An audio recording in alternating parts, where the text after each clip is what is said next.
kami, sakit kayo sa kamot. Mamula pag yung kamot niya, wala pag yung tingog. Bakit kayo ginawa? Pero support sa upline. Diba?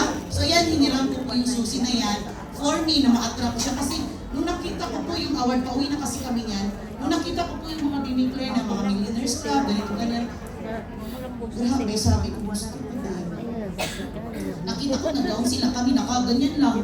Naka-ano po, fusya, at saka nakapantalon lang kami. Ang mga top earner, naka-gown. Sabi namin, ano sila, pinapalapakan, may mga Millionaires Club, travel incentive ko. Sabi ko, gusto ko din yan. Alam niyo ba, kung napanood niyo yung video ko, kasi in-upload ng Unified official page, dapat matanong ka lang. Matanong ka lang. Kasi, nung nakita ko si Upline Nor, punta sila ng Clark Pampanga, ng leadership training, pumunta sila ng Puerto Princesa. Sabi ko, paano kaya ako makasama dyan sa kanila? Gusto ko din, yung libre. Pag-uwi ni Upline Nor, sabi ko, paano ba makapasok dyan? Ano ba dapat kong gawin? Di alam, sabi ko, sa isip ko, bago pa ako, wala pa akong napapatunayan. Tapos, kailangan mong magpapapansin talaga. So, number one, na mapansin ka ng kumpanya, dapat may result ka. Dapat nasa top earner ang pangalan mo. Kasi di naman yan drawing. Tama? So, sino dito gusto mag-top earner? Sino gusto limangan? Lahat ng members? Ay, di ba? Okay, kaya pala wala pang tumataas. Kasi dati kung tinanong din ako, sino gusto limangan? Ganun. Kasi sabi ko, lumaman, nakakahiya. Pero, alam niyo, totoo po. Nung tinanong tayo minsan, sino gusto limangan? Kasi sa office, sa bahay, wala namang magtatanong sino gusto limangan, sino gusto magkakotse. Kasi pinag-usapan sa loob ng bahay, sino magbabayad ng kuryente. Diba? Ay, due date na. Ang bill date. O diba? Totoo. Tama. Samantala dito, wala akong pakialam, mayaman ka o mahirap, basta may pangarap. Diba? Kasi nung tinanong kami noon, bago pa ako, sino gusto limangan? Ganun. Pero ito gusto kong sabihin sa inyo. Dito lang po tinatanong, sino gusto limangan? Nagpipray ka araw-araw, gabi-gabi, oras-oras, minuto, segundo, Lord, kapoy na Diyos ko, Lord. O diba? Nagre-reklamo ka na. Tama? Bakit nung tinanong kayo, sino gusto limangan? Hindi ka naman tumaas na kamay. Natutulog ba yung nasa taas? Hindi. So ngayon, nung hindi ka tumaas, sabi, ayaw niya. So nakita ka kagad, ayaw niya. Ito yung gusto. So yun lang yung tutulungan. Tama? Naniniwala kayo? Yes! Sino gusto yumaman? Kami! Gusto niyo pang takutin. Pero, totoo siya. Kasi nga, kahit nga po sa mga sinasabi natin sa araw-araw, kung ikaw naging attitude mo, sinasabi mo palagi, wala akong pera. Uy, ano tayo? Wala akong budget. Wala akong pera. Uy, ano tayo? Ganyan. Be positive lang. Pero ang utak ko, negative. Wala akong budget, wala akong pera. Maniwala ka. What the mind? Diba? Kung ano yung sinasabi ng mind mo, yun na yung lalabasin. Yung TFAR. Diba?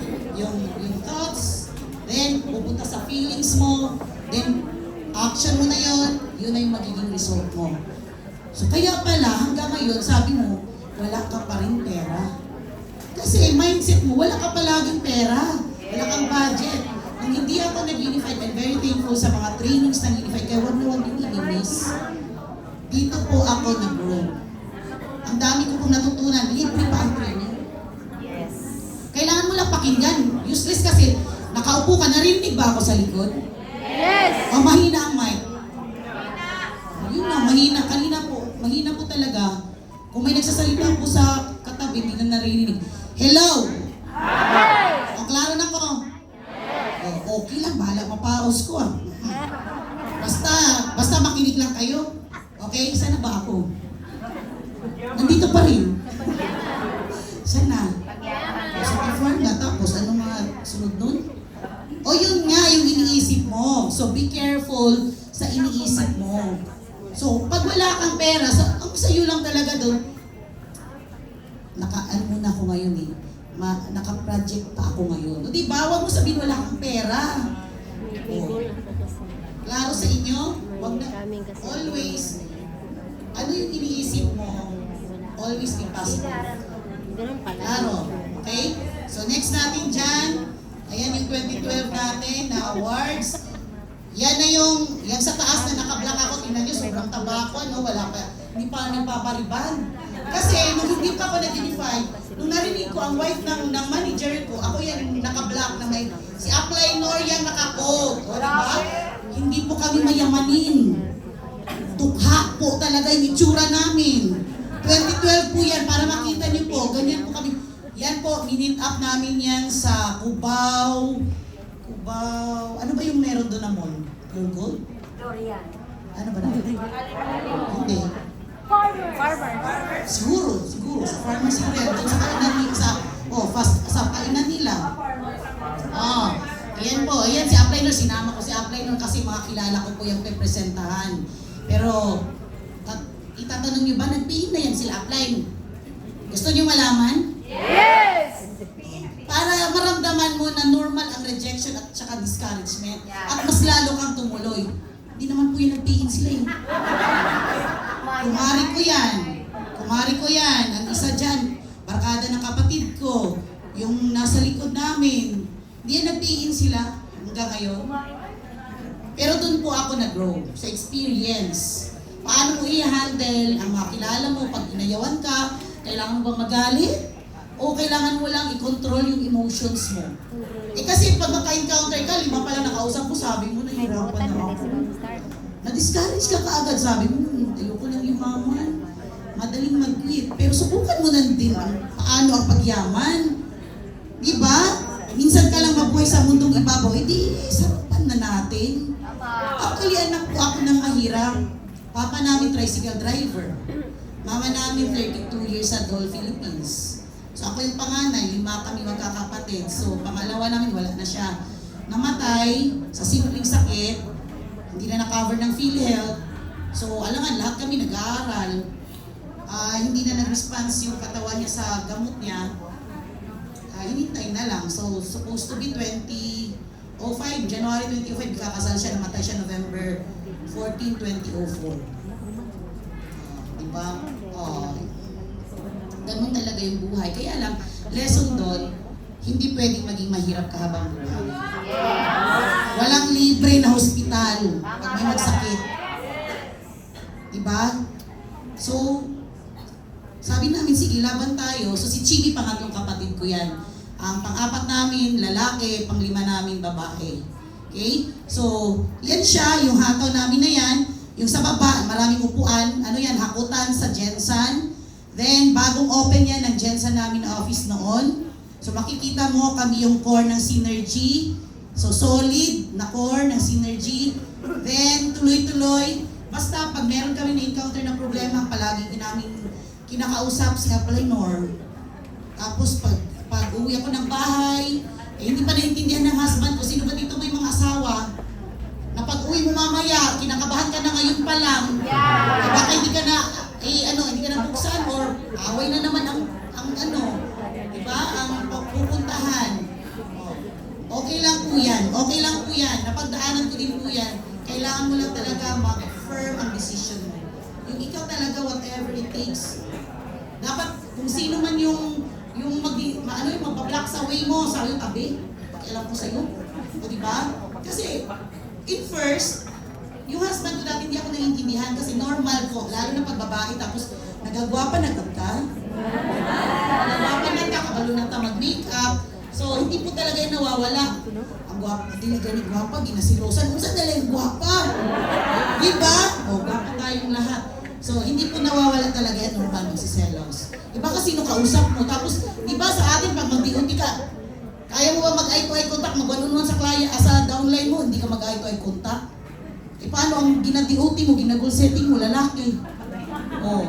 Baka ma-develop kayo, iba na yung pinag-usapan nyo.